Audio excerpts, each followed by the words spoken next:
The Way of Peace by James Allan. Chapter 1. The Power of Meditation.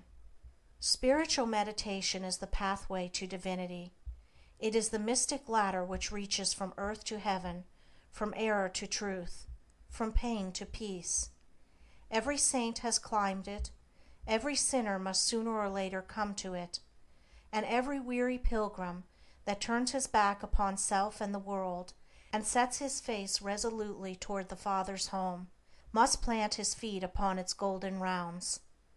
Without its aid you cannot grow into the divine state, the divine likeness, the divine peace, and the fadeless glories and unpolluting joys of truth will remain hidden from you. Meditation is the intense dwelling, in thought, upon an idea or theme, with the object of thoroughly comprehending it, and whatsoever you constantly meditate upon, you will not only come to understand, but will grow more and more into its likeness, for it will become incorporated into your very being, will become, in fact, your very self. If, therefore, you constantly dwell upon that which is selfish and debasing, you will ultimately become selfish and debased. If you ceaselessly think upon that which is pure and unselfish, you will surely become pure and unselfish.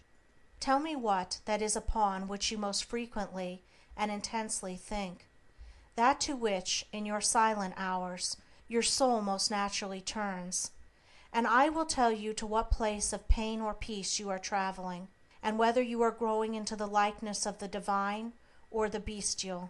There is an unavoidable tendency to become literally the embodiment of that quality upon which one most constantly thinks. Let, therefore, the object of your meditation be above and not below, so that every time you revert to it in thought, you will be lifted up. Let it be pure and unmixed with any selfish element, so shall your heart become purified and drawn nearer to truth, and not defiled and dragged more hopelessly into error.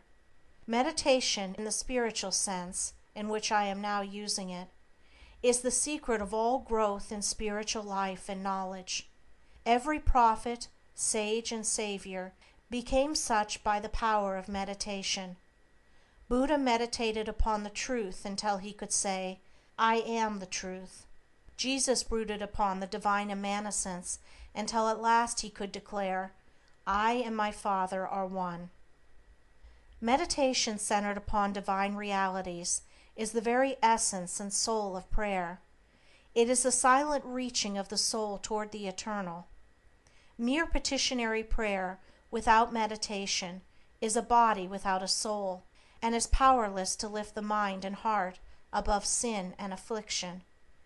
If you are daily praying for wisdom, for peace, for loftier purity and a fuller realization of truth, and that for which you pray is still far from you, it means that you are praying for one thing while living out in thought and act another. If you will cease from such waywardness, taking your mind off those things the selfish clinging to, which debars you from the possession of the stainless realities for which you pray, if you will no longer ask God to grant you that which you do not deserve, or to bestow upon you that love and compassion which you refuse to bestow upon others, but will commence to think and act in the spirit of truth, you will day by day be growing into those realities, so that ultimately you will become one with them. He who would secure any worldly advantage must be willing to work vigorously for it, and he would be foolish indeed who waited with folded hands, expected it to come to him for the mere asking. Do not then vainly imagine that you can obtain the heavenly possessions without making an effort. Only when you commence to work earnestly in the kingdom of truth will you be allowed to partake of the bread of life, and when you have, by patient and uncomplaining effort, earned the spiritual wages for which you ask, they will not be withheld from you. If you really seek truth, and not merely your own gratification, if you love it above all worldly pleasures and gains, more even than happiness itself, you will be willing to make the effort necessary for its achievement. If you would be freed from sin and sorrow, if you would taste of that spotless purity for which you sigh and pray, if you would realize wisdom and knowledge, and would enter into the possession of profound and abiding peace, come now and enter the path of meditation, and let the supreme object of your meditation be truth. At the outset, meditation must be distinguished from idle reverie. There is nothing dreamy and unpractical about it. It is a process of searching and uncompromising thought, which allows nothing to remain but the simple and naked truth. Thus meditating, you will no longer strive to build yourself up in your prejudices, but forgetting self, you will remember only that you are seeking the truth. And so you will remove, one by one, the errors which you have built up around yourself in the past, and will patiently wait for the revelation of truth, which will come when your errors have been sufficiently removed.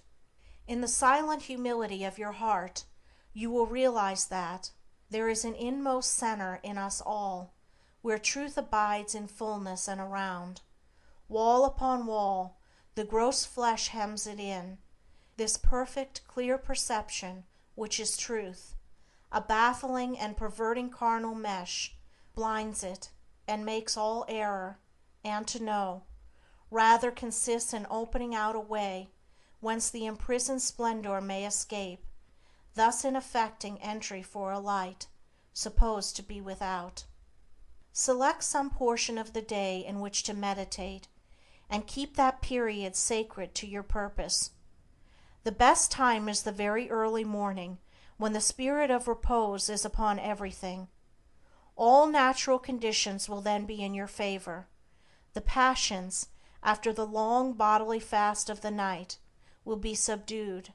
The excitements and worries of the previous day will have died away, and the mind, strong and yet restful, will be receptive to spiritual instruction.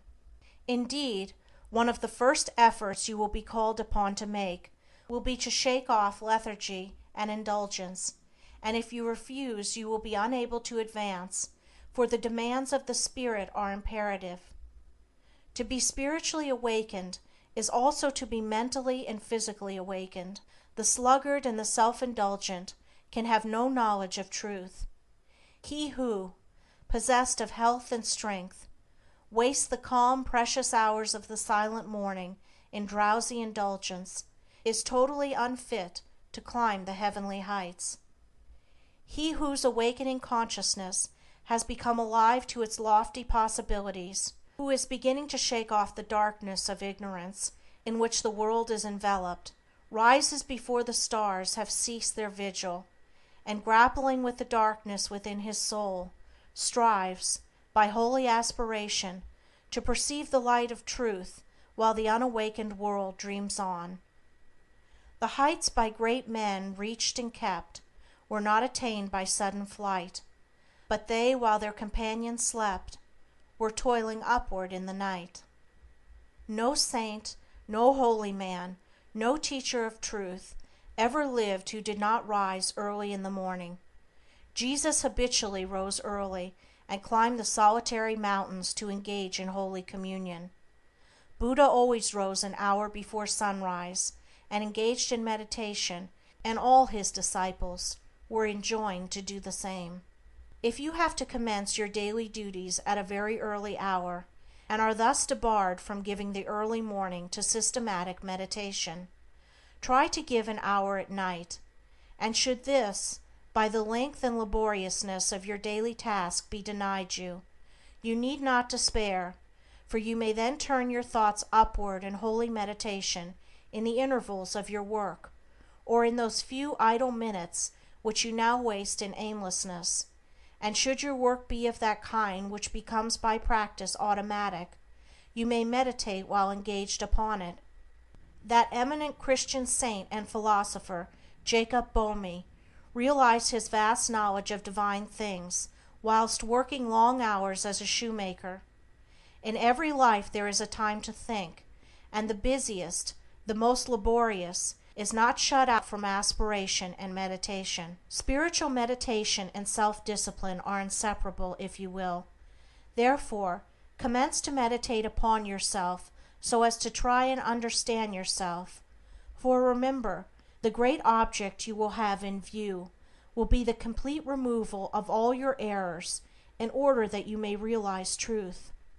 You will begin to question your motives, thoughts, and acts, comparing them with your ideal, and endeavoring to look upon them with a calm and impartial eye. In this manner, you will be constantly gaining more of that mental and spiritual equilibrium without which men are but helpless straws upon the ocean of life. If you are given to hatred or anger, you will meditate upon gentleness and forgiveness, so as to become acutely alive to a sense of your harsh and foolish conduct. You will then begin to dwell in thoughts of love, of gentleness, of abounding forgiveness, and as you overcome the lower by the higher, there will gradually, silently steal into your heart a knowledge of the divine law of love, with an understanding of its bearing upon all the intricacies of life and conduct. And in applying this knowledge to your every thought, word, and act, you will grow more and more gentle, more and more loving, more and more divine. And thus with every error, every selfish desire, every human weakness, by the power of meditation is it overcome, and as each sin, each error is thrust out, a fuller and clearer measure of the light of truth illuminates the pilgrim soul. Thus meditating, you will be ceaselessly fortifying yourself against your only real enemy, your selfish, perishable self, and will be establishing yourself more and more firmly in the divine and imperishable self that is inseparable from truth. The direct outcome of your meditations will be a calm spiritual strength, which will be your stay and resting place in the struggle of life. Great is the overcoming power of holy thought, and the strength and knowledge gained in the hour of silent meditation will enrich the soul with saving remembrance in the hour of strife, of sorrow, or of temptation. As, by the power of meditation, you grow in wisdom, you will relinquish more and more your selfish desires, which are fickle, impermanent, and productive of sorrow and pain, and will take your stand, with increasing steadfastness and trust, upon unchangeable principles, and will realize heavenly rest. The use of meditation is the acquirement of a knowledge of eternal principles, and the power which results from meditation is the ability to rest upon and trust those principles, and so become one with the eternal. The end of meditation is, therefore, direct knowledge of truth, God, and the realization of divine and profound peace. Let your meditations take their rise from the ethical ground which you now occupy. Remember that you are to grow into truth by steady perseverance. If you are an orthodox Christian, meditate ceaselessly upon the spotless purity and divine excellence of the character of Jesus, and apply his every precept to your inner life and outward conduct, so as to approximate more and more toward his perfection. Do not be as those religious ones who, refusing to meditate upon the law of truth and to put into practice the precepts given to them by their master, are content to formally worship, to cling to their particular creeds, and to continue the ceaseless round of sin and suffering. Strive to rise, by the power of meditation, above all selfish clinging to partial gods or party creeds, above dead formalities and lifeless ignorance. Thus walking the highway of wisdom, with mind fixed upon the spotless truth, you shall know no halting place short of the realization of truth.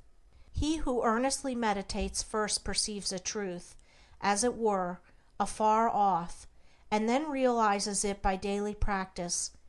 It is only the doer of the word of truth that can know the doctrine of truth, for though by pure thought the truth is perceived, it is only actualized by practice.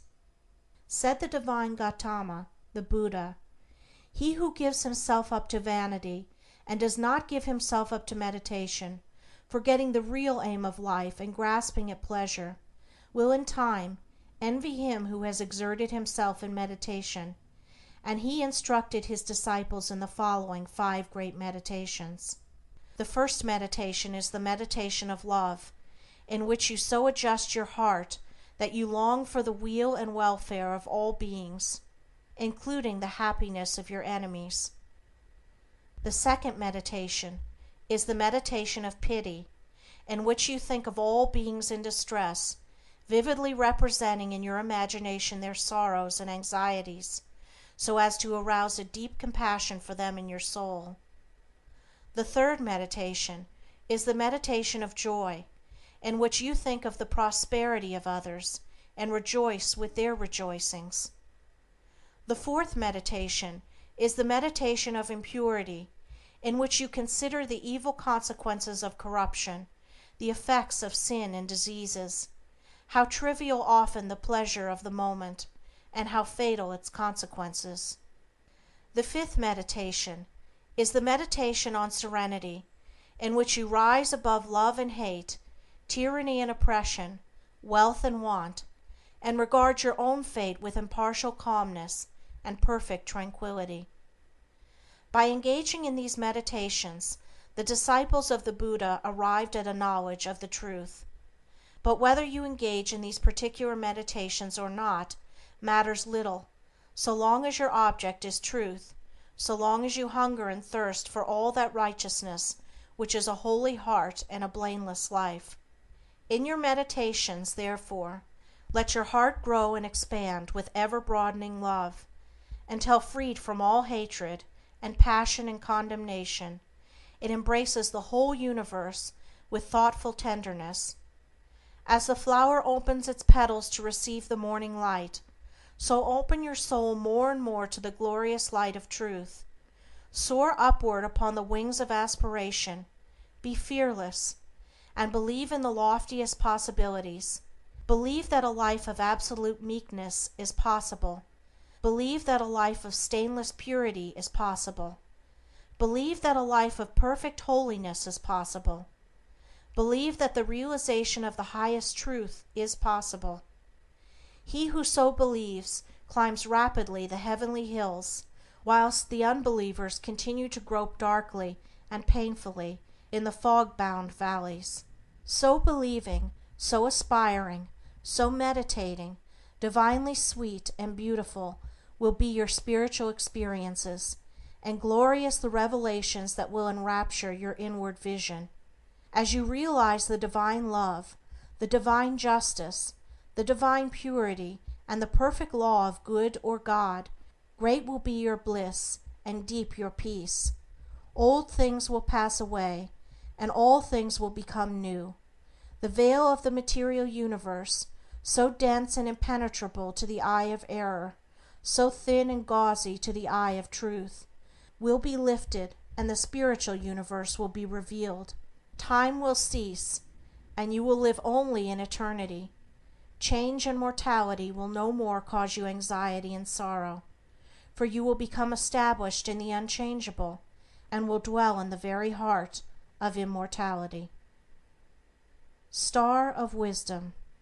Star that of the birth of Vishnu, birth of Krishna, Buddha, Jesus, told the wise ones, heavenward looking, waiting, watching for thy gleaming, in the darkness of the night time, in the starless gloom of midnight, shining herald of the coming, of the kingdom of the righteous, teller of the mystic story, of the lowly birth of Godhead, in the stable of the passions, in the manger of the mind-soul, silent singer of the secret, of compassion deep and holy, to the heart with sorrow burdened, to the soul with waiting weary, star of all-surpassing brightness, thou again dost deck the midnight, thou again dost cheer the wise ones, watching in the creedal darkness, weary of the endless battle with the grinding blades of error, tired of lifeless, useless idols, of the dead forms of religions, spent with watching for thy shining. Thou hast ended their despairing, thou hast lighted up their pathway. Thou hast brought again the old truths to the hearts of all thy watchers. To the souls of them that love thee thou dost speak of joy and gladness, of the peace that comes of sorrow. Blessed are they that can see thee, weary wanderers in the night time. Blessed they who feel the throbbing, in their bosoms feel the pulsing of a deep love stirred within them by the great power of thy shining. Let us learn thy lesson truly, learn it faithfully and humbly, learn it meekly, wisely, gladly. Ancient star of holy Vishnu, light of Krishna, Buddha, Jesus.